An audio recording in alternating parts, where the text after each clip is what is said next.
दोस्तों, मेरा नाम ऋषि है और मैं एक शराबी हूँ। हाय ऋषि। हाय ऋषि भाई। हाय हाय हाय हाय हाय। तो जैसे कि ये एक टॉपिक है फॉरगिवनेस का, बहुत बड़ा टॉपिक है, बहुत इम्पोर्टेंट चीज है, बहुत ही महत्वपूर्ण चीज है। तो एक जमाने में ना एक प्रक्रिया होती थी।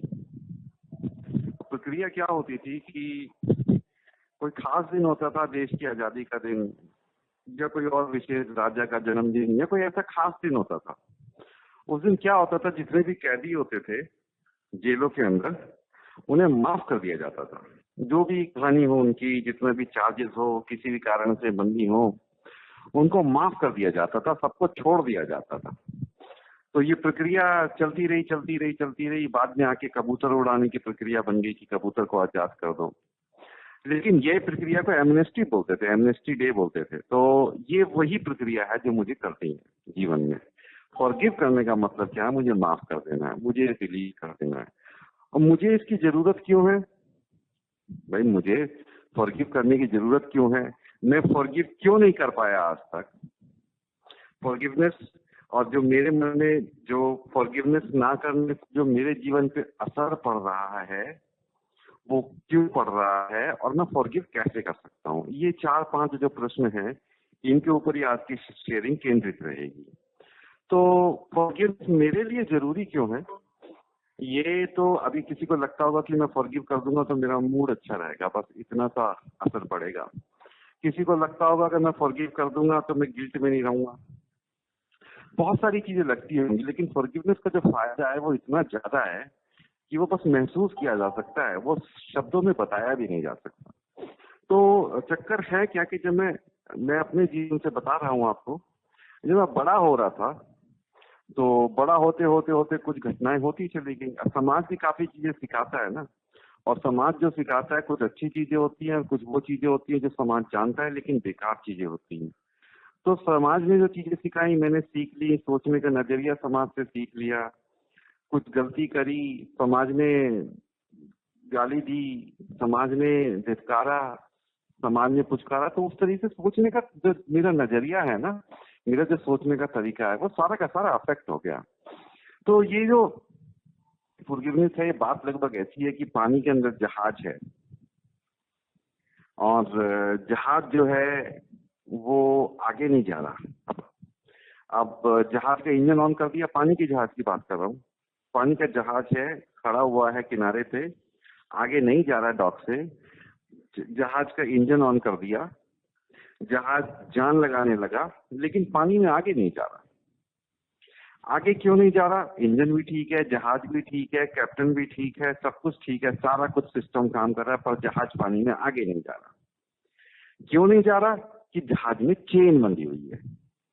जहाज में कई सारी चेन बनी हुई है, कई सारी जंजीरें बनी हुई है।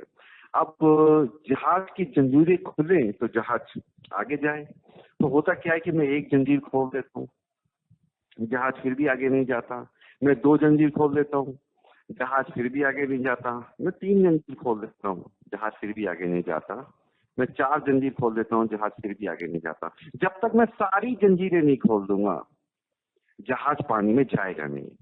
अब ये तो एक उदाहरण हो गया, लेकिन मेरे साथ प्रॉब्लम क्या है? कई लेवल पे, भावनात्मक इमोशनल लेवल पे, मेरे मानसिक स्तर पे, मेरे सामाजिक स्तर पे, आर्थिक रूप में, भाई ये सारे पहलू है ना जिंदगी के, सारे जरूरी पहलू है। कोई भी ऐसा पहलू नहीं है जो जरूरी ना हो। तो आर्थिक स्तर पे, सामाजिक स्तर पे, पेशे के स्तर पे, पारिवारिक, जो जितने भी जिंदगी के पहलू हैं, इन सबको मिलाकर ही तो जिंदगी बनती है ना। तो मेरी जिंदगी आगे नहीं जा रही, ये समस्या है। जिंदगी आगे नहीं जा रही। मैं देखता हूँ कि मैं ये काम ठीक तरीके से कर रहा हूँ, वो काम ठीक, मैं मीटिंग में भी आ रहा हूँ, मैं ऑफिस में भी काम पूरे घंटे से कर रहा हूँ, मेहनत करने को तैयार हूँ, जो जैसे जितना बन सकता है मैं कर रहा हूँ, तो जिंदगी फिर भी आगे नहीं जा रही। और क्यों नहीं जा रही? क्योंकि जंजीरें बंधी हुई है। जो जंजीरें हैं ना मेरी, वो बंधी हुई है। अब जंजीरें बंधी हुई है तो मुझे जंजीरें खोलने की जरूरत है। मेरे साथ प्रॉब्लम क्या है, मैं जब आगे नहीं जा पा रहा तो मैं और जान लगाने लगता हूँ। एक इंसान की वो होती है, जैसे बिग बुक में ही बताते हैं कि मैं गलत तरीके को और जोर से अपनाने लगता हूँ और सोचने लगता हूँ कि सही काम हो जाएगा। तो मेरे को प्रॉब्लम क्या है ना, मेरी जंजीरें खोलने की मुझे प्रॉब्लम है। मुझे जंजीरें, ऐसा लगता है ना जीवन में कभी कभी कोई ऐसी ताकत है जो अंदर से ही रोके पड़ी है। मुझे पता है कि आज मैं मीटिंग कर सकता हूँ, मुझे पता है कि मैं आज खुश रह सकता हूँ, मुझे पता है कि फलाने आदमी के साथ मेरे संबंध अच्छे हो सकते हैं, मुझे ये भी पता है, पेट के अंदर फील होता है कि मैं जिंदगी में आगे बढ़ सकता हूँ। लेकिन फिर भी ऐसा कुछ हो नहीं पा रहा। कुछ कुछ जो मैं जान तो लगा रहा हूँ, और ये बात ही साफ है कि मैं जान अवश्य लगा रहा हूँ। मेरा मन साफ है, मुझे आगे जाना है, मैं जान अवश्य लगा रहा हूँ। फिर भी मैं जितनी जान लगा रहा हूँ उतनी तरक्की नहीं हो पा रही, उतना आगे जाया नहीं जा पा रहा। मतलब तरक्की तो हर तरफ ही होती है ना भाई, आत्मा के तौर पे, मन के तौर पे, परिवार के तौर पे, खुशी के तौर पे, आनंद के तौर पे, भरोसे के तौर पे, विश्वास के तौर पे उतनी तरक्की हो नहीं पा रही, मैं आगे नहीं जा पा रहा। अब मैं पीछे ध्यान से देखता हूँ, ये स्टेप करता हूँ अपने, तो देखता हूँ कोई एक ऐसी ताकत है, इसे इनर्शिया कहते हैं। एक ऐसी ताकत होती है, एक इनर्शिया होती है, जैसे जड़त्व होता है ना, चीज आगे मूव नहीं कर रही। और क्यों नहीं मूव कर रही? क्योंकि जंजीरें बंधी हुई है।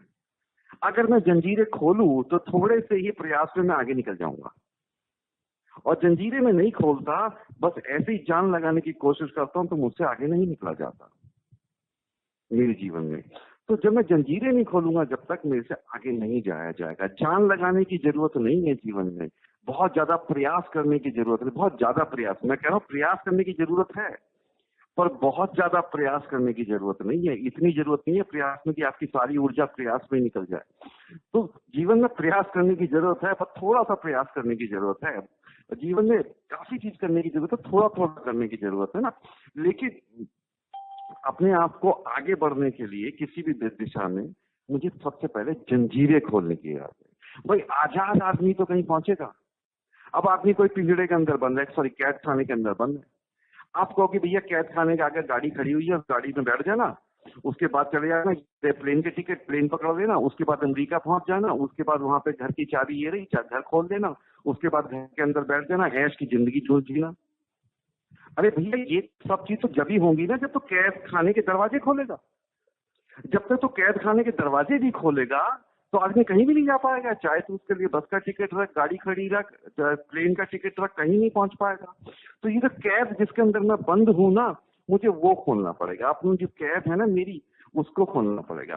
तो ये कैद किस प्रकार की है, हो किस रूप में है, कैसी कैसे हालात में है, अब हमें ये देखने की जरूरत है। ये बात तो तय है कि मुझे आजाद होना पड़ेगा। बिना आजादी के जीवन में आगे नहीं जाया जाएगा। बहुत से लोग कहते हैं ना, बहुत दिनों से कोशिश कर रहा हूं, मैं आगे नहीं बढ़ पा रहा, बहुत दिनों से कोशिश कर रहा हूं, प्रोग्रेस नहीं हो पा रही, किसी भी स्तर पे, किसी भी स्तर पे। परंतु मेन कारण क्या है भैया, जिस कैद खाने में तो बंद है वो उसका ताला बंद है यार। तू कैद खाने से आजाद ही नहीं है। और बहुत से लोग गिल्ट में हो जाते हैं, अरे मैं इतने दिनों से कोशिश कर रहा हूँ, खास काम नहीं हो पा रहा। अरे भैया तू अभी तक बंद है, कैद खाने में बंद है भाई, तेरी कोई गलती नहीं है ना। तुझे ये पता नहीं कि इसे कैद खाने से निकलना पड़ेगा, तब चलना है। अब कमरे कैद खाने के अंदर तो कितने ही दौड़, कितने ही चल, कितनी कदमों की दूरी पैदा कर, तेरी स्थिति वही रहेगी जैसी है, जब तक तो कैद खाने के दरवाजे नहीं खोलेगा। तो ये जो कैद खाना है ये क्या है? कैद खाना जो है वो है गिल्ट का कैद खाना। गिल्ट का कैद खाना मतलब अपराध का कैद खाना। मैं अपराधी मानता हूं। अब इस बात का फर्क नहीं पड़ता मैं आपको अपराधी मानता हूं या खुद को अपराधी मानता हूं। क्यों नहीं फर्क पड़ता? अगर मैं, जैसे मेरे को जिसके प्रति भी मुझे फॉरगिवनेस कहाँ करने की जरूरत है? जहां मुझे खुद को अपराधी मानता हूं गिल्ट में, है ना, या फिर रिजेंटमेंट जो दूसरों के प्रति है। भाई दो ही जगह तो माफ करने की जरूरत है, जहां पे मैं खुद को अपराधी मानता हूं या फिर मैं किसी और को मानता हूं कि उसके कारण मेरा जीवन रुक गया, वो गिल्टी है।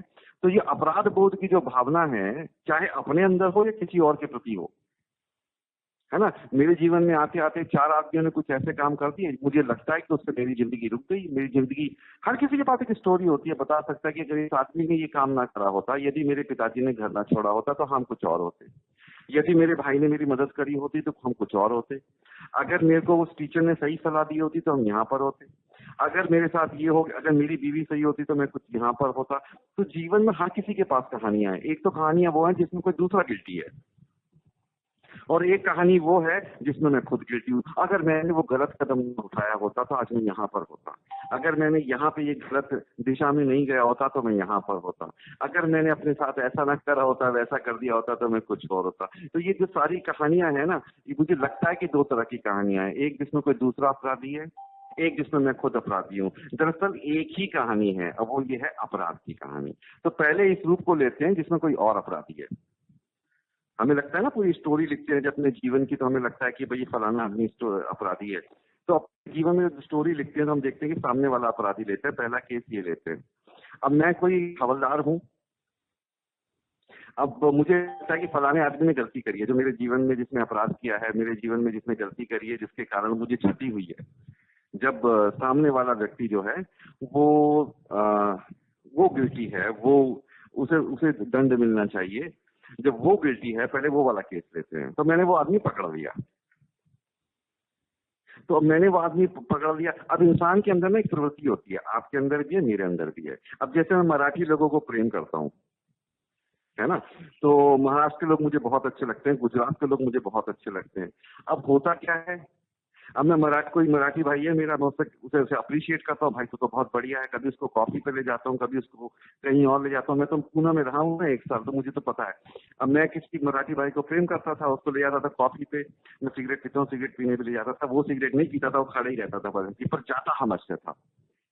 अब मैं देखता था, मैंने 2 बार उसे कॉफी पे ले गया, तीसरी बार वो कॉफी पे मुझे लेकर चला गया, मेरे लिए कुछ लेके आ गया, सॉफ्ट ड्रिंक लेके आ गया, कुछ ये लेके आ गया, कुछ वो लेके आ गया। क्योंकि इंसान के अंदर एक प्रवृत्ति होती है हिसाब किताब बराबर करने की। आज मैं आपकी अगर बड़ाई करूंगा, आज मैं आपके लिए अच्छा काम करूंगा, कुछ भी हो जाए, पर आप हिसाब किताब बराबर करोगे। अगर मैं आज आपकी बड़ाई करूंगा, आपको आगे बढ़ाने की कोशिश करूंगा, आप अपने तरीके से मेरे लिए आप जो भी कर सकेंगे, आप या तो मुझको भी आगे बढ़ाने की कोशिश करेंगे। अगर ऐसा नहीं कर पाए तो मन में मेरे लिए अच्छा सोचेंगे, मन से दुआ जरूर देंगे। आप मेरे लिए मन से जो सकारात्मक भावना होती है, जो दुआ होती है ना, वो देंगे। और दुआ कोई छोटी चीज नहीं है, दुआ कोई छोटी चीज नहीं है। ये इंसान के कॉन्स्टिट्यूशन को बदल देती है, अंदर से तो चीजें ही बदल देती है, पूरा का पूरा हिसाब किताब बदलती है किसी के जीवन का। तो आप मुझे दुआ देंगे, और दुआ देके ना हिसाब किताब बराबर करेंगे। कोई भी आदमी उधार में नहीं रहना चाहता। गलती से उधार ना दे पा रहा हो, कोई ऐसा कारण हो कि मैं आपके पास ना हो जिससे आप मेरा उधार वापस कर पाए, पर हमेशा आपके अंदर चेष्टा ये रहती है, मैं हिसाब किताब बराबर कर लूं, किसी भी तरीके से मैं इस आदमी का उधार चुकता कर दूं। तो ये तो रही पॉजिटिव बात। लेकिन जो नेगेटिव बातें होती है, जहां पे लगता है कि मैंने आपका नुकसान किया है, वहां पे भी आप उस समय का वेट करेंगे, उस क्षण का वेट करेंगे, उस चीज का वेट करेंगे, किसी भी तरीके से हिसाब किताब बराबर हो जाए। यदि मैं आपका बॉस था और आपसे मैंने गलत व्यवहार किया, तो अब क्या कर सकते हैं? आप मेरे खिलाफ कोई बड़ा एक्शन तो नहीं ले सकते। अब बड़ा एक्शन आप कैसे लेंगे? जब चाय पीने जाएंगे तो 4 लोगों से मेरी बुराई करेंगे, जो मेरे लिए काम हो सकता है अच्छा, वो अच्छा काम नहीं, किसी ना किसी तरीके से अपना बदला लेंगे। और उसमें कोई गलती नहीं है, ये ईश्वर ने पहले ही बना के भेजा है कि हमारे अंदर हिसाब किताब बराबर करने की एक, मतलब ईश्वर ने क्या बना के देखा, हम समाज में हमने सीखा है हिसाब किताब बराबर करना है, बदला लेना है। ये चीज नेचर में नहीं मिलती। अब नेचर में पेड़ से 2 फल तोड़ लो, वो आपके कान नहीं तोड़ने वाला। मतलब आपने आम के पेड़ से 2 आम तोड़ लिए कच्चे ही, वो आपके कान पकड़ के नहीं खींचने वाला, या वो आपको जहर देने वाला नहीं है अगले दिन। तो नेचर में ये चीज नहीं मिलती, बदला लेने की भावना, ये केवल व्यक्तियों में मिलती है। क्योंकि व्यक्तियों को लगता है, इंसानों को लगता है कि अगर मुझे हिसाब किताब बराबर करना है, नेचर के अंदर ऐसा ईगो नहीं होता कि वो हिसाब किताब बराबर करे। उसको हिसाब किताब बराबर करने की जरूरत ही नहीं है, वो तो सीधा गुणा करता है, सीधा मल्टीप्लाई करता है। तो मेरे अंदर हिसाब किताब बराबर करने की हमेशा एक प्रवृत्ति रहती है, इंसान होने के नाते। तो होता क्या है कि अब किसी ने, मेरे को लगा मेरे जीवन में, मेरे टीचर ने मुझे गलत सलाह दे दी, मेरे टीचर ने मेरे साथ गलत व्यवहार कर दिया, कभी बचपन में उसके खिलाफ रिजेंटमेंट है, तो मैं अब तो कुछ नहीं कर सकता उसका, अब तो जिंदगी आगे निकल गई है। लेकिन ये बदला लेने की भावना मेरे अंदर आज भी होती है, और ये मुझे एंगर के रूप में, रिजेंटमेंट के रूप में दिखती है। जो दूसरों के प्रति होती है, तो मैं हिसाब किताब बराबर करना चाहता हूँ। अब यहाँ पे समस्या क्या है कि मैंने उस टीचर को अपराधी माना हुआ है, उस टीचर को अपराधी माना हुआ है, और मैंने अपने मन के अंदर, अपनी चेतना के अंदर, अपने दिमाग के अंदर, अपने मस्तिष्क के अंदर, जैसे कांस्टेबल होता है उसके हाथ में एक हथकड़ी होती है ना, तो हथकड़ी का जो एक कुंडा होता है वो खुद के हाथ में होता है, दूसरा कुंडे से कैदी बंधा होता है, तो मैंने इस प्रकार से कैदी बना रखा है उसे। अब मैं खुद फंस गया हूं, क्योंकि हथकड़ी का एक सिरा मेरे हाथ से बंधा हुआ है, हथकड़ी का दूसरा सिरा उसके हाथ से बंधा हुआ है। हालांकि मैं हवलदार हूँ, वो एक कैदी है मेरे मन के अंदर। मुझे लगता है ना मैं तो सही आदमी हूँ, मैं तो जस्टिस कर रहा हूँ, मैं तो न्याय कर रहा हूँ, मैं तो एक हवलदार हूँ, कांस्टेबल हूँ, पुलिस वाला हूँ। अब वो आदमी जो है वो अपराधी है, दोनों एक जंजीर से बंधे हुए हैं। तो ये सोचने वाली बात है कि दोनों ही बंदी हैं, चाहे कोई हवलदार हो चाहे कोई अपराधी हो, दोनों ही बंदी है। अगर मैं उसको छोड़ दूं, अगर मैं खुद आजाद होना चाहूं तो मुझे उसको छोड़ना पड़ेगा, क्योंकि हथकड़ी बंदी रहे तो दोनों कुंडों पे बड़ी रहनी पड़ेगी ना, दोनों कुंडों पे बंद रहे ऐसी होना होगा, दोनों जगह लॉक लगा हो हथकड़ी में, ऐसा होना चाहिए ना। अगर मैं उसको ना छोड़ूं तो मैं भी बंदी रहूंगा। मतलब उसे लेकर आ गया मैं, और एक जो सेल होती है, पुलिस की जो सेल होती है, जो कटघरा, वो जो कमरा सा होता है पुलिस का, जेल वाला, उसमें मैंने सलाखों के पीछे उसको डाल दिया और पहरा दे रहा हूँ उसको सजा दे रहा हूँ। इस सजा देने की प्रक्रिया में अपने मन के अंदर, मेरे मन के अंदर ऐसी प्रक्रिया चल रही है डीप लेवल पे। अब मैं आजाद होना चाहता हूँ। आजाद कैसे हूं? अगर मैं आजाद होऊंगा तो मेरा कैदी भाग जाएगा, और अगर मेरा कैदी भाग जाएगा तो हिसाब किताब कैसे बराबर होगा? जो सालों से मैं एंगर करता आ रहा हूँ, उसके प्रति रिजेंटमेंट करता आ रहा हूँ, उसको बद्दुआ देता आ रहा हूँ, वो हिसाब किताब बराबर करने में लगा हुआ हूँ। और फिर मैं कहता हूँ मैं आजाद होना है मुझे। अरे आजाद होना है तो कैदी को माफ करना पड़ेगा। सबसे पहले जो वो कुंडा है उसे खोल के कैदी को जाने देना पड़ेगा, जा भाई तू आजाद है। जब कैदी नहीं रहा तो मैं पहरा दे के क्या करूंगा? जब कोई कैदी नहीं रहा तो मैं पहरा दे के क्या करूंगा? मैं भी आजाद हो जाऊंगा इस प्रक्रिया में। लेकिन अगर मैं चाहूं कि मैं आजाद हो जाऊं और कैदी जो है वो बंदी बना रहे, तो ऐसा मन के अंदर, चेतना के अंदर संभव नहीं है। बाहर संभव हो सकता है दुनिया में, लेकिन मेरे मन के अंदर ऐसा संभव नहीं है। मेरे मन को अगर वो आजाद करेगा तो दोनों को करेगा। वो तो जो जो जो कुंडी, जो हथकड़ी है उसको ही तोड़ देगा ना, दोनों कोनों को ही खोल देगा। अब कोई रस्सी है, एक कोने से आप पकड़ो, एक कोने से मैं पकड़ूं, मैं अपना कोना छोड़ दूं तो केवल आप अपने कोने से टाइट नहीं रख पाएंगे ना उसे, वो दोनों जगह से छूट जाएगी, दोनों जगह से ढीली हो जाएगी, केवल एक कोने से टाइट नहीं रह सकती। तो अगर मैं उसको छोड़ूं तो ही आजाद हो सकता हूं। तो मेरे को जो बहुत से लोगों के प्रति मुझे एंगर आता है, बहुत से लोगों के प्रति मुझे रिजेंट में, माफ क्यों नहीं कर पा रहा हूं? क्योंकि कहीं ना कहीं मुझे लगता है हिसाब किताब बराबर नहीं होगा। इनको इनकी गलती की सजा मिलनी ही चाहिए, ये अपराधी है। अब जैसे कोई चोर होता है, चोरी करी, 6 महीने की सजा मिल गई, सजा मिल गई तो उसके बाद वो फ्री हो गया, है ना। मेरे को, मेरी चेतना में ऐसा लगता है सजा पूरी नहीं हुई, सजा मिलनी चाहिए, और सजा ये कभी पूरी हो नहीं सकती। सजा कभी, हिसाब किताब कभी बराबर हो नहीं सकता। भगवान बराबर के, जो बराबर का नंबर होता है ना, इक्वल साइन, ईश्वर इस संख्या को जानता ही नहीं है। ईश्वर एक ही संख्या को जानता है, वो संख्या है मल्टीप्लीकेशन। जो आपके ऊपर ग्रेस है ना, वो 100 गुना हो सकता है, 1000 गुना हो सकता है, लाख गुना हो सकता है, लेकिन आपका हिसाब किताब बराबर नहीं हो सकता। गॉड इस सिंबल को, प्लस माइनस इक्वल, इसको समझता ही नहीं है। नेचर जो है ना, कभी वो आप इस साल गिन के देखो किसी पेड़ पे कितने आम आए, अगले साल के देखना, कोई मतलब ही नहीं होगा। कभी इक्वल का साइन होता ही नहीं है। नेचर कभी समझता ही नहीं है इक्वल का साइन क्या हो, नेचर सीधा मल्टीप्लाई करता है। तो अब ये है कि मेरे से किसी आदमी ने 5 रुपए लिए, अब मुझसे किसी ने 5 रुपए लिए, मैं कोशिश कर रहा हूं कि उससे 5 रुपए अपने वापस लूं, और लगा पड़ा हूं। भाई किसी ने मेरे हिस्से की कोई चीज छीनी बचपन में, आज मैं उसको एंगर करके उस जो चीज छीनने की उसका हिसाब बराबर करने की कोशिश कर रहा हूं। तो मुझसे एक तरह से उदाहरण से समझिए, किसी आदमी ने 5 रुपए लिए, 5 रुपए उसने मेरे वापस नहीं किए। अब मैं उससे 5 रुपए लेने में लगा हुआ हूँ और 5 रुपए मिलकर नहीं दे रहे। मैं जितनी भी चेष्टा कर रहा हूँ, जितनी भी कोशिश कर रहा हूँ, जितना भी प्रयास कर रहा हूँ, परंतु वो 5 रुपए मुझे मिलकर नहीं दे रहे और लड़ाई चल रही है सालों से। अब एक दिन कोई तीसरा आदमी वहां पर आ जाए, मान लो ईश्वर आ जाए, है ना। अब वो तीसरा आदमी कौन हो? तीसरा आदमी कौन हो? जो हम दोनों के पिता हो। मान लो मैं, मेरे चचेरे भाई से लड़ाई हो रही है 5 रुपए के लिए, और होती भी है, जमीन वगैरह की लड़ाई नहीं होती क्या घर में? होती है। अब ऐसे में कोई परदादा आ जाए जिसके दोनों ही पोते हैं, परदादा परदादा आ जाए जिसके दोनों ही बच्चे हैं, ग्रेट ग्रैंड चिल्ड्रन है। अब लड़ाई में एक दूसरे की क्षति करेंगे, उसे पसंद ना हो, तो वो कह देगा तो ये 5 रुपए छोड़ दे ऋषि अपने, तो मैं तुम दोनों को 50-50 रुपए दूंगा। अगर तू ये 5 रुपए छोड़ दे तो मैं दोनों को 50 रुपए दूंगा, तेरे को भी 50 रुपए दूंगा, उसको भी 50 रुपए दूंगा। अब मैं छोड़ सकता हूं। क्यों? क्योंकि अब मुझे ईश्वर का गणित समझ में आ रहा है कि 5 रुपए छोड़ूंगा, 50 रुपए आएंगे, सीधा 45 का फायदा। अरे आगे वाले को 50 मिल गए तो क्या हुआ, मुझे भी तो 45 मिल गए। जब मैं अपना ग्रैंड बेनिफिट देखूंगा तभी छोड़ पाऊंगा। तो मुझे देखना होगा कि मैं माफ करने से मुझे मिलेगा क्या। जब तक मुझे ग्रैंड बेनिफिट नहीं मिलेगा ना, मैं मानूंगा नहीं,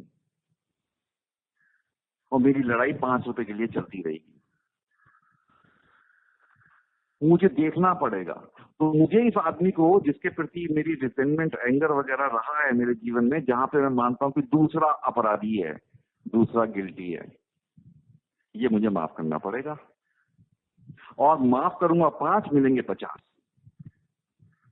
क्योंकि अभी तक इतने सालों से हिसाब बराबर करने की कोशिश कर रहा हूं, उससे तो कुछ मिला नहीं। ये तो नॉन परफॉर्मिंग एसेट है, एनपीए कहते हैं जिसे, नॉन परफॉर्मिंग एसेट है, यहां तो कुछ मिलना नहीं, है ना। अगर माफ कर दूंगा, उसे आजाद कर दूंगा, खुद भी आजाद हो जाऊंगा, तो वो 50 रुपए का बेनिफिट होगा। अब वो कैसे होगा उसके बारे में बात करेंगे। अब तो दूसरी स्थिति ये है जहां पे मैं खुद को अपराधी मानता हूं। मैंने आपको बताया था ना भाई, अपराधी किसी और को मानो या अपराधी अपने आप को मानो। अपराध बोध तो अपराध बोध है ना। चाहे गोबर में किसी और को खींचो या खुद गोबर में कूदो, सड़ोगे तो हो ही। गोबर तो गोबर है, गोबर तो खाने का। गोबर मतलब काव डंग, मान लो कीचड़ मान लो एक तरीके से। तो अब करें क्या ऐसी स्थिति में जहां मैं खुद को अपराधी मानता हूं। आदमी अपनी स्टोरी लिखता है ना। अच्छा, प्रॉब्लम क्या है, समाज में लगता है कि कोई अगर गलत दशा पहुंची है, गलत दशा बनी है, तो अवश्य ही उसका कोई कॉज रहा होगा। तो यही तो समझते हैं ना, कॉज इफेक्ट थ्योरी। भाई साइंस यही तो कहता है ना आज तक, Newtonian theory, Newtonian physics, there must be a cause behind an effect. एक न एक कारण अवश्य होना चाहिए, कॉज जरूर होना चाहिए, कारण जरूर होना चाहिए किसी भी असर का। तो मैं देखता हूँ मेरा जीवन आगे नहीं बढ़ा, खुश नहीं हूँ, पारिवारिक जीवन अच्छा नहीं है। मैं देख रहा हूँ, ये ऐसा है, मैं ऐसा नहीं बोल रहा, मैं ऐसा देख रहा हूँ। मेरी दृष्टि भी थोड़ी बैड है। मेरी दृष्टि जो है वो ढंग से देख नहीं पाती, और जो दिख रहा है उसको जो मैं इंटरप्रेट कर रहा हूँ वो यही है कि मेरे जीवन में ये चीज सही नहीं है, वो चीज सही नहीं है। जहां मैं पहुंचा काफी नहीं है। हर आदमी को लगता है ना कि जैसा वो बन सकता था बना नहीं, जैसा वो हो सकता था हुआ नहीं, जैसा जैसा जीवन में चीजें आ सकती थी आई नहीं, कहीं ना कहीं वो मिस किया, आज वो वहां नहीं पहुंच पाया। इसी को तो सेल्फ लोडिंग कहते हो आप लोग। हर किसी के अंदर स्टोरी है। कोई यहाँ पे जो मेंबर बैठे हैं 20 साल, 25 साल, 30 साल, 40 साल, 5 महीने, 2 दिन, सबके अंदर सेल्फ लोडिंग है। जो हो सकता था वो हुआ नहीं, सभी ये सोचते हैं। और वो जो हो सकता था वो हुआ नहीं, क्यों नहीं हुआ? कुछ तो किसी और की गलती थी जो हमने बात कर ली, और कुछ मेरी अपनी गलती। तो मेरी अपनी गलती क्या है? मैं जहां पे अपने आप को अपराधी मानता हूं, जो मेरे को अपने अंदर से गिल्टी, यार मैंने गलत कर दिया, दूसरे के साथ, अपने के साथ। तो जहां मुझे लगता है कि मैंने गलती कर दी, अब बात वहां की हो रही है। तो वहां पे क्या होता है कि मान लो मुझे बताया ऐसा गया कि भाई जैसी करनी वैसी भरनी। यही तो ना इक्वल का साइन तो है, जैसी करनी वैसी भरनी का मतलब क्या है? करनी इक्वल्स टू भरनी। आप यही तो मतलब है ना, करनी बराबर का साइन लगा बीच में, भरनी, यही तो है भाई, यही तो है ना, बराबर का साइन, इक्वेशन, इक्वेट करना, यही तो कोशिश कर रहे हैं। अब मुझे लगता है मैंने 50 गलती कर दी बचपन से अब तक, लगता है। अब मुझे लगता है कि अब तो भरना भी पड़ेगा उसका, अंदर से चेतना के अंदर यही लगता है।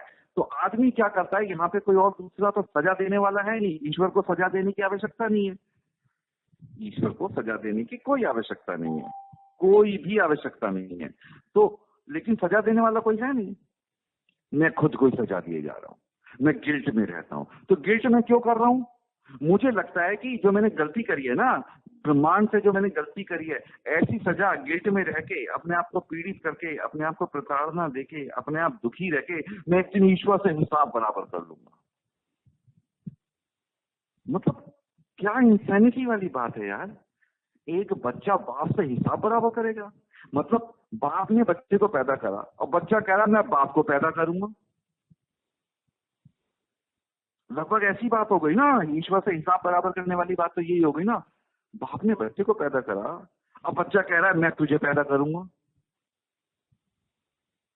भाई तो हाइट ऑफ एरोगेंस हो गई।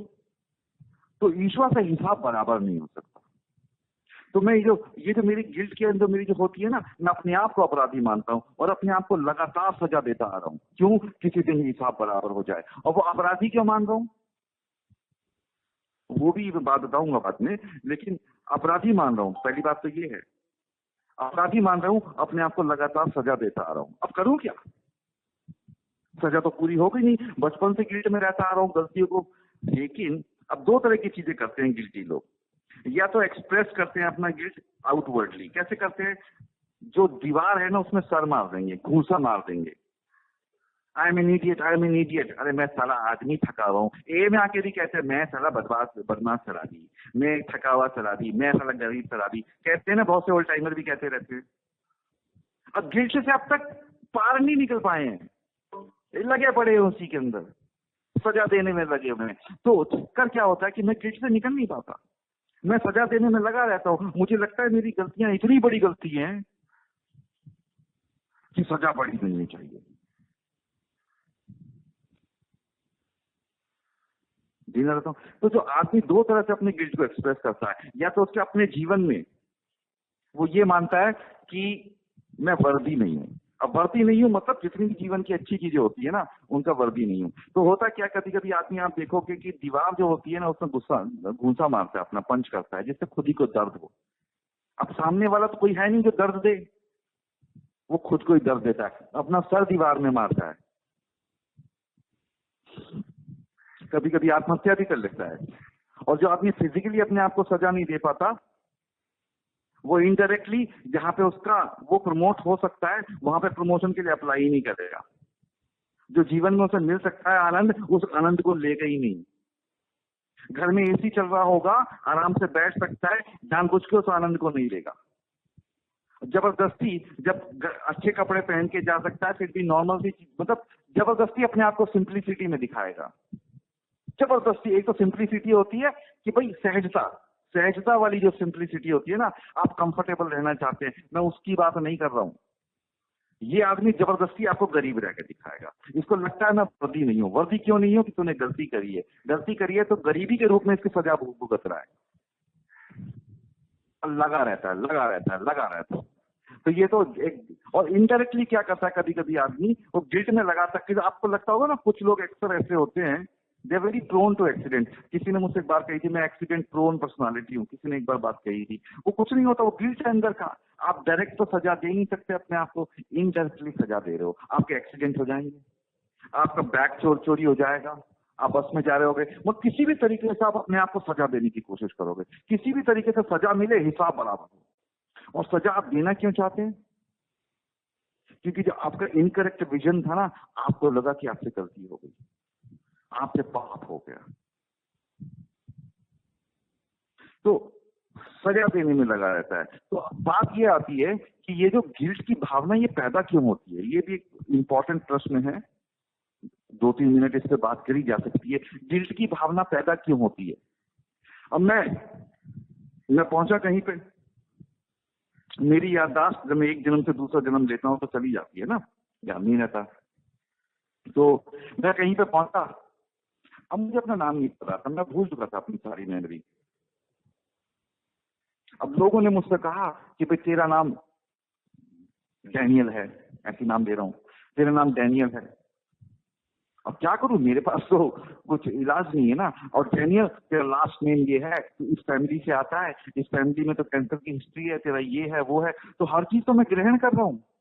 मेरे अंदर स्वतंत्र सोच है कहाँ। अब मुझसे कोई काम हुआ, अब वो काम हुआ तो सोसाइटी ने कहते कि ये तो अपराध है इसके कारण। तो ये जो अपराध बोध की मुझे भावना मिली है ना, ये सोसाइटी से मिली है, मेरे अंदर नहीं है।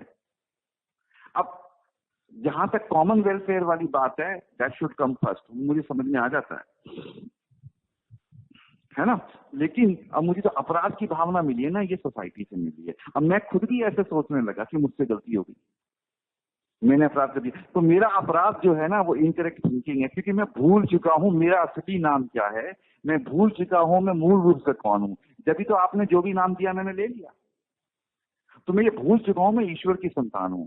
अब जैसे मैं अक्सर इस उदाहरण को देता रहता हूं कि कोई मूर्तिकार है, माइकल एंजेलो, वो जो भी मूर्ति बनाएगा महान ही मूर्ति होगी, क्योंकि मूर्तिकार महान है। कोई महान पेंटर पेंटिंग बनाएगा तो महान पेंटिंग होगी। मुझे किसने बनाया है? मुझे ईश्वर ने बनाया है। मैं अपने माँ बाप के द्वारा आया हूं, लेकिन माँ बाप का नहीं हूं। मुझे बनाया ईश्वर ने है। और ईश्वर कौन है? ईश्वर से गलत चीजें हो क्यों जाएंगी? ईश्वर किस तरह का चित्रकार है, ईश्वर किस तरह का कलाकार है। और अगर ईश्वर ने मुझे खास बनाया है तो मुझसे गलती हो कैसे जाएगी? मतलब आप ये मान के चलिए कि ईश्वर ने मुझे गुलाब का फूल बनाया है, इस उदाहरण को मान के चलिए, मतलब ईश्वर ने मुझे गुलाब का फूल बनाया है। अगर मैं गुलाब का फूल हूं तो मेरे में बदबू आ कैसे जाएगी? और अगर गुलाब के फूल से बदबू आ गई तो मैं गुलाब का फूल कैसे हूं?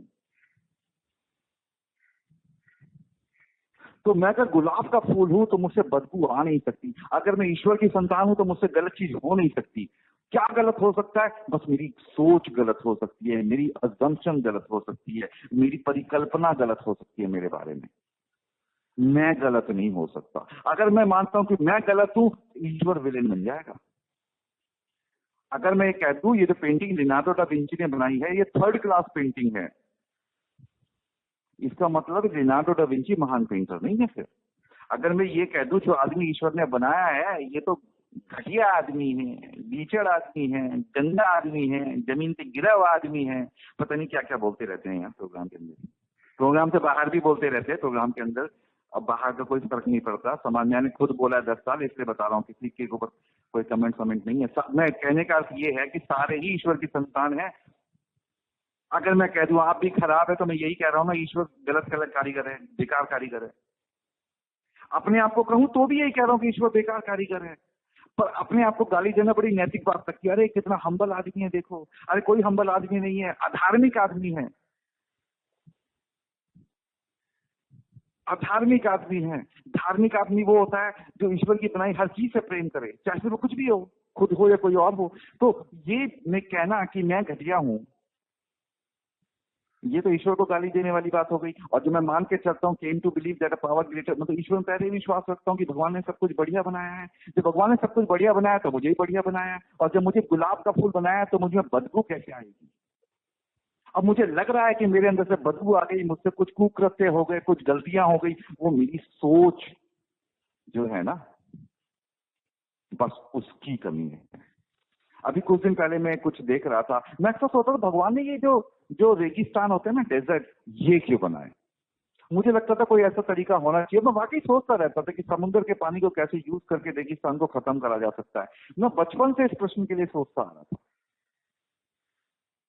और मैं अभी कुछ दिन पहले, शायद हफ्ता या 2 हफ्ता हुआ है, 2 हफ्ते से ज्यादा का समय नहीं हुआ है, कोई डॉक्टर एटनबरो का शो देख रहा था प्लैनेट वन करके। और उसमें वो बताता है कि जो ये जो डेजर्ट होते हैं ना, इससे जो डेजर्ट स्टॉर्म, जो रेतीला तूफान उठता है, वो पानी में जाता है।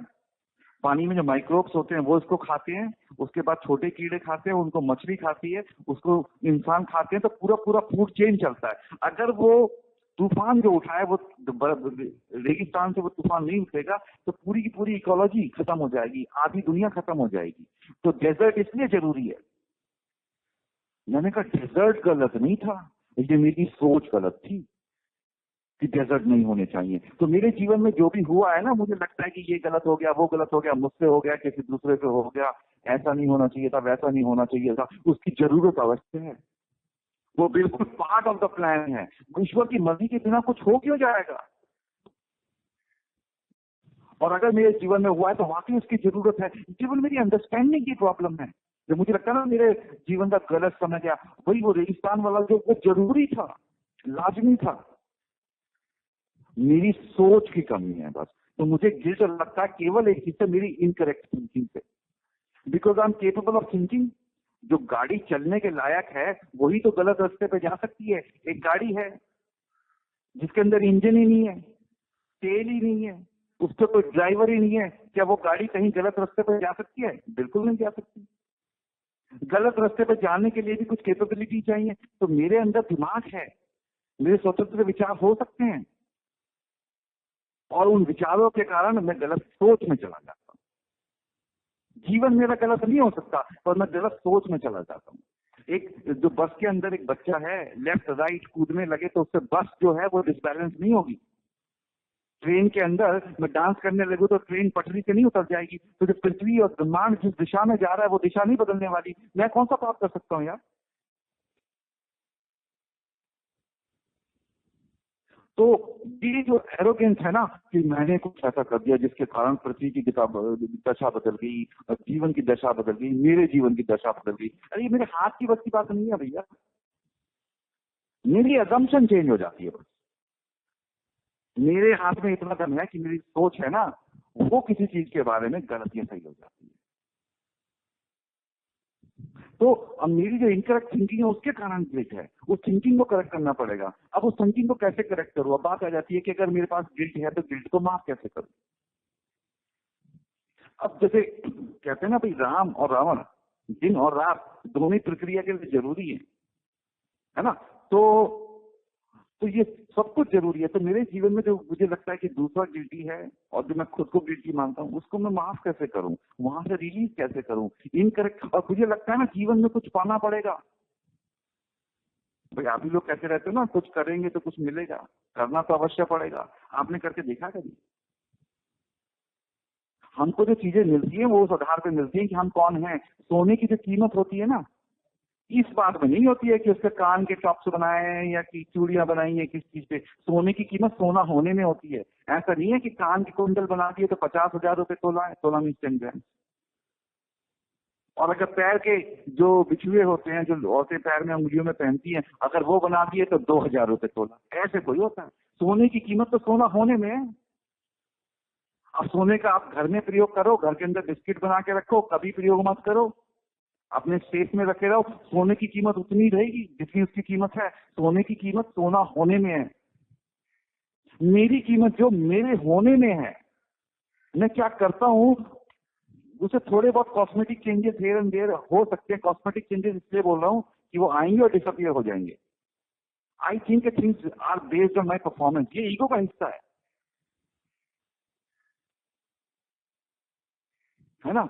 लेकिन सोने की जो चमक निकलती है ना, वो भी सोना होने के कारण निकलती है। तो मेरी कीमत मैं होने में है, जो ईश्वर ने बनाया है उस कृति होने में है, और मैं जो करता हूं ना वो मेरी चमक है।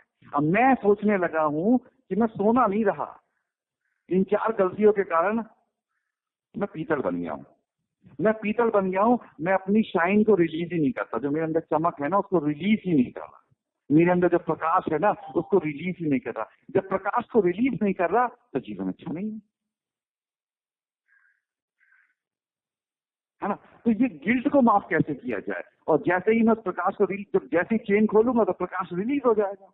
तो मैं इसको माफ कैसे किया जाए? इसके लिए एक साधारण सा तरीका जो मुझे अच्छा लगा, देखो समय भी लगभग हो ही गया है, तो जो साधारण सा तरीका मुझे अच्छा लगा, जो मैंने सबसे बढ़िया पाया, के अंदर मैंने ये देखा कि एक किसी व्यक्ति के प्रति जिसको माफ करना है, उसके प्रति जितने इंसिडेंसेस हैं,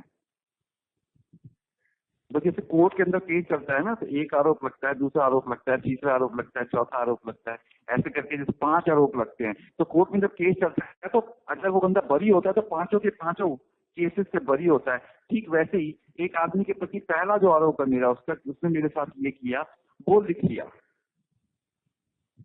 अगर संभव है तो किसी बंद कमरे के अंदर तेज तेज बोल के कर लीजिए, किसी खेत के अंदर तेज तेज बोल के कर लीजिए, जहां पे कोई सुन ना पाए वहां पे बोल लीजिए, तो हाइटेंड आवाज में बोलना है, ऐसे दबी दबी आवाज में नहीं बोलना। तो उसमें ये आदमी जो है, इसने मेरे साथ ये किया और मुझे उससे ये नुकसान हुआ। मुझे ऐसा लगता है इस आदमी ने मेरे साथ ये किया जिससे मेरे कोई चीज की क्षति हुई। आज मैं इसको माफ करता हूं, और मैं इसको माफ इसलिए करता हूं जिससे आज से इसकी जिंदगी भी आगे बढ़े, मेरी जिंदगी भी आगे बढ़े। और ये जो इक्वेशन है, ये जो संभावना है, ये ईश्वर चाहता है कि ऐसा हो, जिससे हम दोनों आगे बढ़े। और मैं इसको अपने मन से माफ करता हूं, अपने मन से माफ करता हूं, दिमाग से माफ करता हूं, भावना से माफ करता हूं, अपनी आत्मा से माफ करता हूं। आज से ये भी खुश रहेगा, मैं भी खुश रहूंगा। ऐसी जोर जोर की बोलना है उस पर्टिकुलर इंसिडेंट के लिए।